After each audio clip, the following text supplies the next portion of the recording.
But from the Muslim perspective, if there is something that is mandated by God Almighty in a very clear text, it is very problematic for us to deviate from that text or to try to avoid whatever God Almighty has said.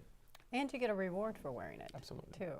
They are worried about Muslim women being oppressed or forced to wear it, which is not the case. Many women, as I said earlier, are choosing to wear it even against the wishes of their family. But even their husbands, especially yeah, even of their husbands. But the biggest form of oppression, surprisingly enough, comes when a Muslim woman wears the headscarf and she goes and applies for a job.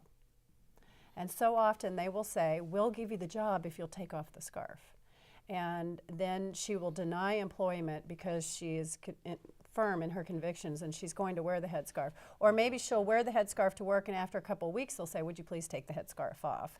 Because it's causing problems, the customers are feeling uncomfortable. And then she'll lose her job because she'll want to remain, with the headscarf on. That's the biggest form of oppression for women with the headscarf in the United States. And that is happening in Oklahoma? Oh yeah, it happens all the time. All over. And people don't fight it. They would rather walk away and remain quiet than file a claim with the EEOC or something and cause trouble. They just want to go on and try to get the next job. Unfortunately, it's even happening in the so-called Muslim world.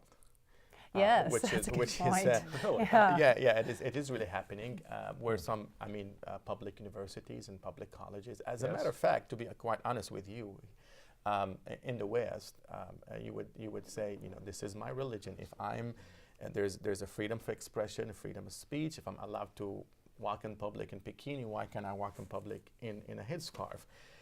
Whereas sometimes in the Muslim worlds where things are confusing, even Muslim women there are discriminated against because of their headscarf and so on and so forth. So it's all over the place. Yeah. Wow. Women in Turkey cannot go into any public building with a headscarf on. And there was a woman elected to their Congress, and she, as a legislator, she was not allowed to come into their parliament with that on. Who was Western? She was born in Dallas, Texas. That woman was born in Dallas, Texas. And she's now back here teaching because she cannot, she will not, compromise her values. And so she decided to leave Turkey rather than university. They can't wear it into the universities there.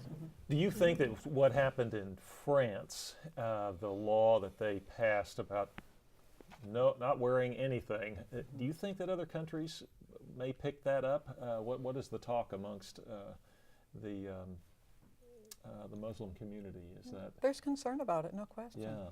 There is concern about it. Even within France, there is some discussion because if the women, there's supposed to be no religious symbols. That's how they got it. So that meant that no yarmulkes, no, as our men also wear, some caps and no crosses. Then it meant no crosses. No well, crosses, then, but that's not such a symbol. Oh. That's more nationalistic because we're all Christians here.